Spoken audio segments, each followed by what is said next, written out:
The topic of this video is measuring unemployment and employment. The unemployment rate and the level of employment are some of the most closely watched indicators of the health of the economy. Let's see how they're measured. The Bureau of Labor Statistics, or BLS for short, surveys about 60,000 households each month in what is known as the Current Population Survey. We also refer to this as the Household Survey. Each person 16 and over is categorized into three possible categories. The first is employed, and they're categorized as employed if they worked full-time or part-time during the past week, or they're on vacation or on sick leave from a regular job. The second category is unemployed. Somebody is classified as unemployed if they did not work during the preceding week, but made some effort to find work, such as going to a job interview during the past 4 weeks. The third category is out of the labor force. Somebody is considered out of the labor force if they did not work in the past week and did not look for work in the past 4 weeks. To see how these all relate to each other, let's think of the classification of all of the civilian non-institutional population ages 16 and over. So somebody might be classified as employed, as we said, or as unemployed. They don't have a job, but they did try to look for work during the past 4 weeks. And if we combine those two categories, we call that the labor force. So the labor force is the number of employed people plus the number of unemployed people. Now there's the other people who are out of the labor force. These are people who are not employed and are not looking for work, or at least didn't do so recently. Now people can move back and forth between all these categories. So for example, there's a lot of movement between employed and unemployed. So somebody may lose their job or quit their job and move into the unemployed pool. Or somebody who is unemployed might find a job and they would move into the employed pool. We also have movement between employed people and out of the labor force. For example, somebody who is employed might decide to retire or to quit work to stay home with young children and would move out of the labor force. Similarly, people like college students who are out of the labor force might find a job even before they graduate, and so they would move directly from out of the labor force into employed. There are also movements between unemployed and out of the labor force. So somebody who's been unemployed for a while might give up looking for work and might move out of the labor force. Or somebody who is out of the labor force starts looking for work but hasn't found a job yet, and they would be moving into the unemployed pool.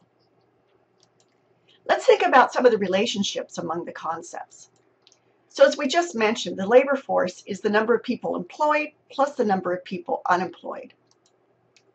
The unemployment rate is the number unemployed divided by the number of people in the labor force. So that's an important concept to keep in mind because the unemployment rate is such a headline news category. We can also talk about the labor force participation rate. This is the number of people in the labor force divided by the non-institutional population ages 16 and over. And we focus on this non-institutional population ages 16 and over, thinking that that is the group that is relevant for people who might be working. We can also talk about the employment population ratio. This is the number of employed people divided by that non-institutional population, ages 16 and over. So let's calculate some key statistics. Suppose we're given the following information, that the population age 16 and over is 25, that civilian employment is 14, civilian unemployment is 1, and the labor force, which is just employment plus unemployment, is 15. Okay, so let's use those numbers to calculate three things: the unemployment rate, the labor force participation rate, and the employment population ratio. Let's do the unemployment rate first. Well, because we want a percent, we'll just multiply by 100. So there we will take the one person who is unemployed in this example, and then divide them by the number of people in the labor force, which is 15, and that gives us an unemployment rate of 6.7%. Let's now do the labor force participation rate. Again, we multiply by 100 to get percent, and there we'll take the number of people in the labor force, which is 15, and divide it by the relevant population, which has the number of 25, and that gives us a labor force participation rate of 60%. Now let's do the employment population ratio. In that case, it's similar to the labor force participation rate, but in the numerator, we only count those people who are employed. So that's 14 divided by 25, and that gives us an employment population ratio of 56%. So notice that the difference between the two of those would be the number of people who are unemployed, whether they're appearing in the numerator or not. So quiz yourself. From early 2010 to the end of 2013, the unemployment rate dropped from 10% to 6.7%. However, the employment population ratio didn't change at all. How is that possible?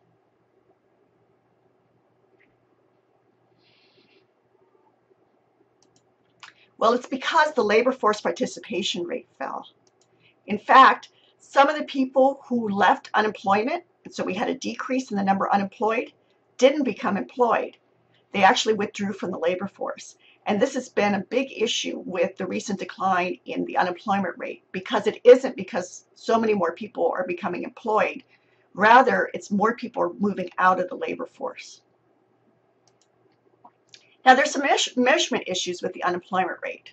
The first one is that true unemployment might be higher than measured because of discouraged workers or involuntary part-time workers. So if somebody becomes so discouraged in their job search that they just give up and stop going to interviews, they would not be counted as unemployed. They would be counted as out of the labor force. But in some sense, they would be happy to have a job if they could find one. Also, if somebody can't find a full-time job and takes a part-time job, they are counted as employed, not unemployed. And so it's in this sense that the unemployment rate might undercount the true number of people who are unemployed. Now, true unemployment may be lower than measured because some of those people who report that they are unemployed may not really be looking for a job. Because some people are on unemployment insurance, and recently they've extended the number of weeks that one can get unemployment insurance. In order to get that compensation, they have to report that they've been looking for work. So they may not be looking for work very hard, report themselves as unemployed, but if they didn't have that unemployment insurance, they might have been able to find a job more quickly. Now, there's another measure of employment. The Bureau of Labor Statistics, the BLS, conducts a second survey known as the Current Employment Statistics, or CES survey. It is also known as the Establishment Survey or the Payroll Survey. Each month, it surveys 145,000 businesses and government agencies about their employment, hours, and earnings. Because this survey covers more jobs than the household survey, there's less sampling noise. And so the results of this survey are used to report the employment numbers. Okay, so the household survey is used to report the unemployment rate for the most part. And if one just wants to see what's happening to total employment in the non-farm sector from month to month, people tend to use the Current Employment Statistics survey. So a brief summary of what we've covered in this video. The BLS surveys households and categorizes them into one of three groups: employed, unemployed, or out of the labor force. The unemployment rate is the ratio of the number unemployed to the number in the labor force. The employment population ratio is the ratio of the number employed to the civilian non-institutional population ages 16 and over. The BLS also conducts the Current Employment Statistics Survey, which is the main source of the monthly employment numbers.